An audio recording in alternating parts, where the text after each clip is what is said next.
Assalamualaikum warahmatullahi wabarakatuh. Waalaikumsalam warahmatullahi wabarakatuh. Salam sehat dan sejahtera untuk kita semua sekalian alam. Hong Ulun Basuki Langgeng. Langgeng Basuki. Sahabat Mentari Tengger yang berbahagia, ini adalah program terbaru dari TNBTS yang bertajuk CLBK di TNBTS. Apa itu CLBK? Cangkruk lagi bahas konservasi di Taman Nasional Bromo Tengger Semeru. Perkenalkan, saya Tony Artaka, pengendali ekosistem hutan di TNBTS ini. Nah, sekarang kita bersama dengan Ibu Novita Kusumawardhani. Beliau adalah PLT, Kepala Balai Besar Taman Nasional Bromo Tengger Semeru. Sekarang kita bahas yang ringan-ringan dulu tentang apa sih TNBTS itu. Taman Nasional Bromo Tengger Semeru itu sejatinya apa sih? Nah, ini yang kali ini akan kita bahas lebih mendalam lagi dengan Ibu Novita. Ibu Novita, apa kabar? Alhamdulillah, kabar baik Mas Tony. Mas Tony sehat ya? Alhamdulillah Bu, Tahes Komes. Tahes Komes kita Arema ya di sini, sehat dan Komes. Begini Bu, Taman Nasional Bromo Tengger Semeru ini kan sering diartikan sebagai taman wisata atau tempat wisata betul. Gitu. Terus beberapa masyarakat juga mengkonotasikan dengan kawasan hutan yang bisa dilakukan tumpang sari seperti di Perum Perhutani atau semacam itu. Jadi ini menurut kami perlu penjelasan yang lebih mendetail tentang apa sih itu Taman Nasional. Monggo. Ya, memang selama ini barangkali sebagian besar masyarakat mengenal Taman Nasional Bromo Tengger Semeru itu sebagai tempat wisata ya. Bromo dengan keindahan alamnya, kemudian Semeru sebagai gunung tertinggi di Pulau Jawa yang didaki oleh banyak pecinta alam, atau kawasan hutan yang di sekitarnya itu dianggap sama dengan pengelolaan hutan yang dilakukan Perum Perhutani. Ini yang memang jadi PR kita bersama. Nah, untuk itu kita memang sebetulnya sudah beberapa kali melakukan sosialisasi, tapi sepertinya tidak mudah merubah mindset. Jadi Taman Nasional Bromo Tengger Semeru ini sebetulnya adalah kawasan konservasi. Kawasan konservasi. Ya. Lebih khusus lagi dia adalah kawasan pelestarian alam yang ditetapkan sebagai KPA karena mempunyai keunikan ekosistem, mempunyai potensi keanekaragaman hayati, dan dia pengelolaannya juga secara khusus dengan sistem zonasi. Jadi ada zona-zona yang masing-masing zona itu punya fungsi dan aturan yang berbeda dalam pemanfaatannya, dan pemanfaatannya itu boleh dimanfaatkan TNBTS ini ya. Bukannya kemudian dilindungi total, nggak boleh disentuh. Dia boleh dimanfaatkan untuk pendidikan, penelitian, menunjang budidaya, termasuk untuk rekreasi atau wisata alam ini. Cuma sayangnya memang orang lebih mengenalnya untuk wisata itu. Ini yang memang jadi PR kita untuk menjelaskan kepada masyarakat secara luas, termasuk sahabat Mentari Tengger yang melihat podcast CLBK. Jadi habis ini sahabat Mentari Tengger nggak boleh bilang lagi ya kalau TNBTS itu taman wisata alam, apalagi Perum Perhutani kalau sudah lihat ini. Jadi itu tadi dijelaskan oleh Ibu Novi. Taman Nasional ini kawasan konservasi yang di dalamnya ada kegiatan pemanfaatan, perlindungan dan pengawetan keanekaragaman hayati flora faunanya. Sejarahnya TNBTS itu gimana Bu? Sebetulnya sejarahnya TNBTS itu sudah cukup panjang ya. Dia dari zaman Belanda itu beberapa kawasan itu sudah ditetapkan jadi cagar alam. Seperti Laut Pasir Tengger itu dulu cagar alam itu Mas. Ranukumbolo itu juga dulu cagar alam. Kemudian memang berkembang, ada yang jadi taman wisata alam waktu itu ya. Iya. Kemudian ada yang berasal dari hutan produksi perhutani, hutan lindung. Nah, ini yang kemudian pada tahun 82 dinyatakan jadi taman nasional. Kemudian 97 ditunjuk dan baru 2005 memang penetapannya sebagai kawasan Taman Nasional Bromo Tengger Semeru. Jadi yang semula cagar alam, ada taman wisata alam, ada hutan lindung, hutan produksi, kemudian dia menjadi satu kawasan Taman Nasional Bromo Tengger Semeru seluas 50.276,2 hektar. 50.276,2 hektar. Luar biasa sekali. Jadi begitu sahabat Mentari Tengger, sejarah panjang daripada TNBTS ini sudah dimulai sejak zaman kolonial dulu. Ya. Terus oleh pendiri-pendiri, oleh senior-senior kita, karena keunikannya ditetapkanlah sebagai Taman Nasional di tahun 2005 ya Bu ya, penetapannya ya. Ada tanggal lahirnya nggak Bu TNBTS ini? 14 Oktober 1982. Nah, itu tanggal lahirnya TNBTS karena mulai saat itu dia sudah mulai dinyatakan sebagai Taman Nasional Bromo Tengger Semeru. Sahabat Mentari Tengger, luar biasa sekali. Dari obrolan singkat ini tadi aja kita sudah bisa dapat informasi bahwasanya 14 Oktober 1982 adalah bisa dikatakan sebagai hari lahirnya cikal bakalnya Taman Nasional Bromo Tengger Semeru ini. Terima kasih Ibu.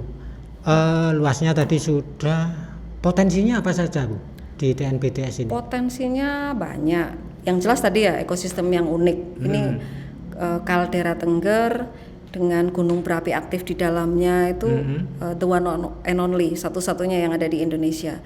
Belum lagi flora faunanya. Kurang lebih ada 1.200-an jenis flora fauna, ada jenis-jenis yang endemik TNBTS, endemik Jawa. Kita punya ada jenis yang prioritas nasional untuk peningkatan populasi itu ada macan tutul, ada elang Jawa, kemudian berbagai jenis anggrek, ada juga pinang Jawa yang dulu dibilang hampir bilang punah di kawasan Tengger, ternyata masih ada ya Bu. Belum lagi sumber air dari dalam kawasan itu ada sekitar 50 mata air yang dimanfaatkan oleh ribuan masyarakat yang hidup di sekitar TNBTS. Dan yang jelas potensi wisata alam di TNBTS ini juga sudah memberikan dampak ekonomi yang luar biasa buat masyarakat. Jadi bahwasanya potensi yang ada di TNBTS ini ada yang secara langsung memberikan manfaat kepada masyarakat. Betul. Dan ada yang secara tidak langsung juga memberikan manfaat. Selanjutnya Bu, ini kan kawasan ini luar biasa nih potensinya. Terus dari bentang alamnya itu tadi yang disampaikan Ibu, ada kaldera Tengger yang the one and the only ya. Ini kan menjadi daya tarik wisata, memberikan magnet wisata yang luar biasa. Nah, ini strategi pengelolaan Taman Nasional ini apakah wisata sebagai ujung tombaknya? Sebetulnya ya strategi konservasi itu kan ada 3 ya. Iya. Dari perlindungan sistem penyangga kehidupan, pengawetan keanekaragaman hayatinya, dan pemanfaatan secara lestari. Jadi pemanfaatan pun macam-macam kan, tidak hanya wisata alamnya. Ini yang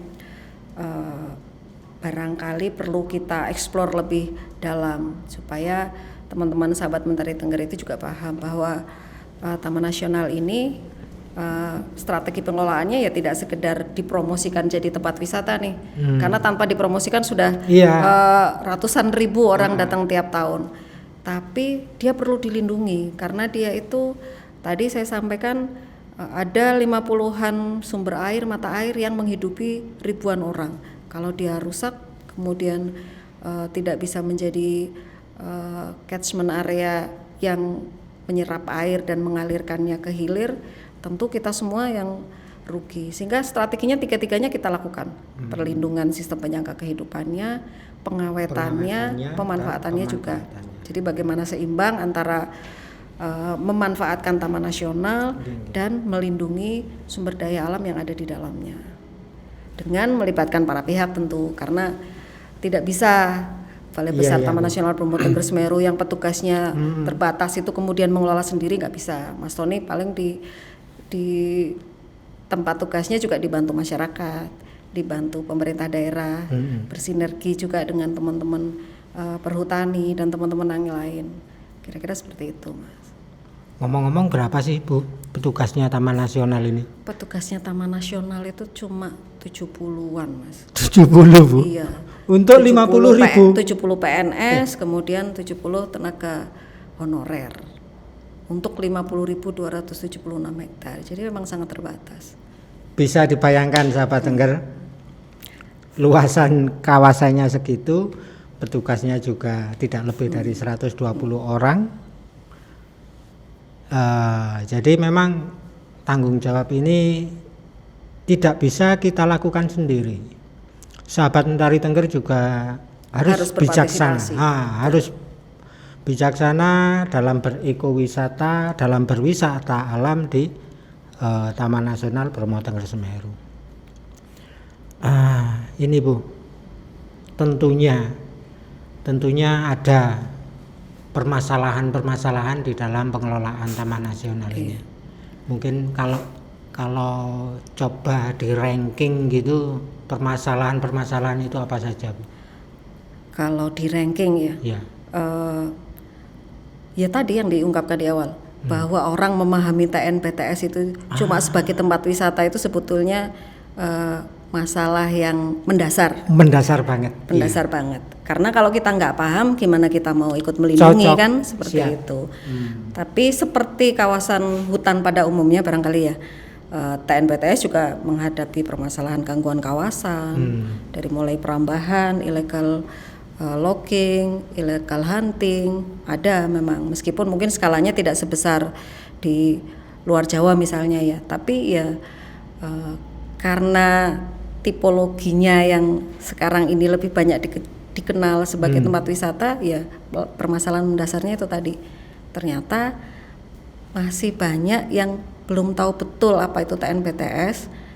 Karena tidak kenal, maka dia tidak sayang kan, tidak ikut melindungi, kemudian mungkin membuat program atau kegiatan di TNPTS itu yang tidak sesuai dengan fungsinya, melakukan pembangunan tidak sesuai. Nah ini yang perlu disinergikan antara KLHK melalui Balai Besar Taman Nasional Bromo Tengger Semeru dengan pemerintah daerah. TNPTS ini kan ada di 4 daerah nih Mas. 4 kabupaten. Di Kabupaten Malang, Pasuruan, Probolinggo, Lumajang.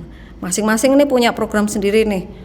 Semuanya misalnya pengen mengembangkan wisata di daerahnya, atau pengen mengoptimalkan kawasan hutan untuk meningkatkan ekonomi. Nah itu kalau kita tidak bersinergi, kemudian kita tidak saling memahami tugasnya masing-masing, itu juga bisa menjadi ancaman. Jadi memang kita harus bersama-sama untuk melestarikan kawasan Taman Nasional Bromo Tengger Semeru ini.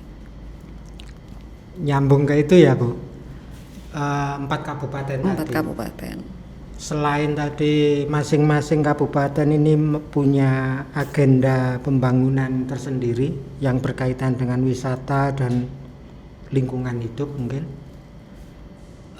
Pastinya masing-masing kabupaten ini kan punya background politik masing-masing. Betul. Nah, ini bagaimana strategi dari TNPTS untuk bisa, karena TNPTS kan mengelola utuh nih. Betul. Sedangkan ada 4 komponen pemerintah daerah di sini. Nah, ini bagaimana caranya untuk mensinkronkan ya? Monggo Bu. Sebetulnya baik itu kementerian lembaga maupun pemerintah daerah itu goalnya itu kan satu, kesejahteraan masyarakat ya kan. Nah kesejahteraan masyarakat itu kan tidak diukur semata-mata dari ekonomi sesaat.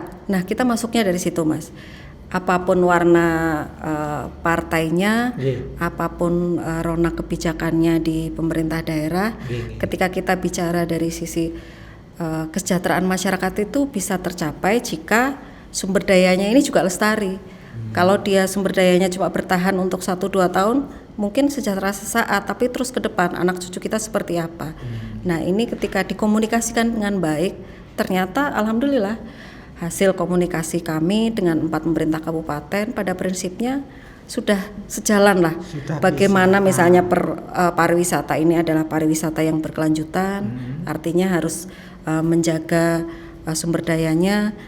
Bagaimana manfaat ekonomi yang diterima dari masyarakat itu juga sekitar, ya. tanpa harus merusak kawasan. Contohnya ketika pemanfaatan hasil hutan bukan kayu oleh kelompok-kelompok tani yang ada di sekitar kawasan TN, itu teman-teman masyarakat kelompok tani itu bisa mengambil hasil hutan berupa madu dan sebagainya tanpa harus menebang pohonnya, tanpa harus menggunduli hutannya misalnya. Nah, ini pun kita sinergikan dengan pemerintah daerah juga nyambung. Jadi strateginya masuknya dari kita jangan mencari perbedaannya, Siap. mencari kesamaannya. Dari situ kemudian kita sama-sama mengembangkan program dan kegiatan itu sih. Nah, Luar termasuk biasa. mungkin teman-teman sahabat Mentari Tengger juga seperti itu. Jangan cuma melihat kekurangannya Iya. atau tadi dengan berbagai keterbatasan mungkin yang diharapkan teman-teman masih belum sempurna, tapi ayo sama-sama kita dengan kesamaan visi kita, keinginan kita untuk menjaga lingkungan, kita sama-sama bekerja sesuai dengan kewenangan dan barangkali concernnya masing-masing ya. Kalau pecinta alam harus seperti apa, para pelaku jasa wisata seperti apa, wisatawannya juga seperti itu. Jadi kita semua harus bersinergi. Bersinergi dan tentunya TNBTS membuka diri toh Bu untuk sangat membuka diri. Untuk Dan upaya dan itu sudah kita rintis, betul. Alhamdulillah. Ada pertemuan pelaku jasa wisata. Betul, rutin kita ada pertemuan pelaku jasa wisata. Tidak hanya cuma pelaku jasa wisata masyarakat sekitar, dari swasta, dari pemerintah daerah, dari Kementerian Pariwisata, itu kita ajak membahas sama-sama untuk promo yang lebih baik di masa yang akan datang. Terima kasih Bu. Terus untuk ini Bu, apa itu permasalahan yang berkaitan dengan perlindungan hutan, misalnya ada perburuan atau masih ada nggak Bu kegiatan-kegiatan ilegal itu? Ada di beberapa lokasi itu masih 1-2 ada perburuan satwa liar ya, burung misalnya, penjaringan atau jerat untuk mengakali mamalia, kijang. Oh iya. Itu kemudian kijang, babi hutan mungkin. Iya. Kalau illegal logging sudah sangat berkurang sih dibanding sebelumnya. Perambahan masih ada itu tadi karena masih ada yang berpikir ini sama dengan perhutani, iya, boleh ada di Komplangan atau Tumpang Sari yang itu kemudian ya. Kita coba dekati sama-sama, kita bahas, kemudian kita membuat kemitraan konservasi yang tidak berbasis lahan, tidak berbasis mengeksploitasi lahannya, tapi memanfaatkan hasil hutan, bukan kayu. Betul. Kebakaran juga masih kadang-kadang terjadi. Tapi ini sudah terakhir 2019 ya, karena 2020 ke sini cuacanya lebih banyak basah. Jadi alhamdulillah. Tapi kita tetap harus waspada. Tetap waspada. Upaya-upaya lain Bu untuk mencegah kebakaran ini, kebakaran hutan? Kita rutin patroli dengan masyarakat peduli api, termasuk untuk perlindungan dan pengamanan hutan tadi kita melibatkan masyarakat mitra Polhut. Nah, yaitu tadi kita dengan keterbatasan petugas, memang keterlibatan masyarakat inilah yang menjadi ujung tombak di lapangan. Termasuk memanfaatkan teknologi ya. Teknologi sekarang kan sudah berkembang, ada drone yang bisa dipakai untuk memantau lebih luas. ada citra satelit yang untuk mendeteksi lebih dini jika ada terjadi kebakaran, sehingga dari awal itu sudah bisa diantisipasi. Jadi teman-teman sahabat Mentari Tengger, termasuk juga di dalam kegiatan TNBTS ini juga utamanya adalah salah satunya pengendalian dan pencegahan terjadinya kebakaran hutan. Sebagus apapun kawasan kelola kami, kalau terjadi kebakaran akan habis dalam waktu itu juga, dan pemulihannya ini juga sangat lama sekali. Betul. Mungkin harapan dari TNBTS tentang nextnya suatu saat TNBTS ini mau kemana, bagaimana, mungkin harapan dari TNBTS bagaimana, Bu? Kami berharap Taman Nasional Bromo Tengger Semeru ini bisa menjadi taman nasional yang 3 fungsi seimbangnya itu lestari secara berkelanjutan ya. Jadi kalau tadi ada pemanfaatan, kemudian perlindungan, nah pengawetan ini yang selama ini mungkin orang nggak banyak tahu bahwa itu tadi ada macan tutul di sana, ada elang Jawa di sana. Nah ini yang belum terlalu banyak dipahami. Kami juga mungkin belum maksimal dalam mengelola atau mengeksplorasinya. Nah ini yang ke depan kita ingin mengembalikan lagi misalnya tanaman-tanaman yang sudah dianggap atau nyaris punah untuk restocking di dalam kawasan dikembalikan. Jenis-jenis satwa yang juga sudah semakin berkurang, misalnya ada pelepas liaran satwa. Ini sudah kita awali tahun 2021 kita melepaskan elang Jawa di 2 lokasi. Kemudian kita sudah mulai melakukan budidaya anggrek, konservasi in situ maupun ex situ, yang mudah-mudahan tahun depan ya. Nah ini seharusnya Mas Tony bisa cerita, tahun depan bisa kita restocking untuk dikembalikan ke kawasan. Ada juga tadi pinang Jawa juga sudah mulai dibibitkan dan ditanami. Dan sudah ditanam. Sudah ditanam, kemukus juga. Nah termasuk jenis-jenis yang punya nilai budaya masyarakat Tengger, misalnya kita sudah ada Taman Edelweiss di dalam maupun di luar kawasan. Jadi alhamdulillah kesadaran masyarakat di sekitar kawasan untuk melestarikan sudah tumbuh, dan mudah-mudahan ke depan lebih banyak lagi masyarakat yang peduli dan ikut berpartisipasi dalam pengelolaan dan khususnya lagi pelestarian kawasan Taman Nasional Bromo Tengger Semeru. Itu harapan kami. Iya, amin, luar biasa sekali. Boleh sambil minum ya? Boleh Bu. Ini Bu, ini kopi single origin, kopi lereng pegunungan Bromo Tengger Semeru. Wah. Kopi berarti dari desa penyangga TNBTS tuh Mas. Kopi Guci Alit dari teman-teman kelompok, diproduksi oleh Omae Kopi Guci Alit di Lumajang. Ini dia. Ini kemasan 200 gram, kopinya jenis kopi Robusta. Enggak cuma kopi Guci Alit aja Mas di sekitar TNBTS yang diproduksi masyarakat. Ada kopi Prede dari Pronojiwo, di Pasru Jambe ada bahkan kopi organik sudah disertifikasi juga. Nah ini salah satu bentuk pemanfaatan dan pemberdayaan masyarakat di sekitar kawasan.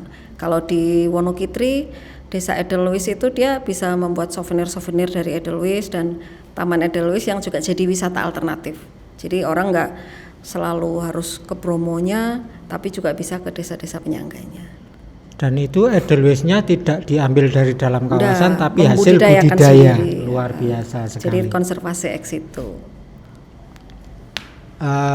Sahabat Mentari Tengger harus berkunjung ke desa Edelweiss di Wonokitri, harus ke sana untuk mendukung masyarakat yang sudah dengan hatinya melestarikan Edelweiss. Ini harus kita dukung. Jadi teman-teman harus berkunjung ke sana sebagai wujud mendukung konservasi Edelweiss. Oke, terima kasih Ibu Novi atas Sama-sama. obrolan kita di acara Cangkruk Lagi Bahas Konservasi kali ini. Sahabat Mentari Tengger yang berbahagia, seperti tadi disampaikan oleh Ibu Novita bahwasanya Taman Nasional ini adalah kawasan pelestarian alam. Di bawah kami adalah UPT Unit Pelaksana Teknis di bawah Kementerian Lingkungan Hidup dan Kehutanan. Bukan Kementerian Pariwisata ya Mas ya? Bukan Bu. Ya, jadi kita berkoordinasi dengan berbagai instansi terkait, kementerian terkait itu pasti. Jadi kami di Taman Nasional Bromo Tengger Semeru ini ada 3 pilar yang harus kita emban, yaitu tadi disampaikan Ibu Novi, perlindungan, sistem penyangga kehidupan, pengawetan plasma nutfah, keragaman jenis, keragaman genetis, dan pemanfaatan secara lestari dari hasil hutan bukan kayu dan manfaat jasa lingkungan lainnya seperti wisata, air, udara, tanah, kesuburan tanah yang tidak ada harganya. Pencegahan erosi gitu ya. Jadi itu sahabat Mentari Tengger yang berbahagia semuanya, cangkruk kali ini kita akhiri di sini. Kita masih ada CLBK yang lainnya di kedepannya, kita masih banyak program-program ini. Nah, kalau sahabat-sahabat ini berminat untuk kita bahas apa sih, bahas tentang konservasi yang lain, misalnya konservasi jenis atau konservasi tumbuhan, terus bagaimana pengelolaan ekowisata, pengembangannya. Nah, nanti bisa ditulis di kolom komentar, monggo silakan. Ya, Mas ya? Bisa di request, nanti kita akan agendakan acara tersebut untuk bisa kita tayangkan lagi. Sahabat Mentari Tengger, jangan lupa CLBK di TNBTS. Wassalamualaikum warahmatullahi wabarakatuh. Waalaikumsalam warahmatullahi wabarakatuh. Salam lestari dan Hong Ulun Basuki Langgeng.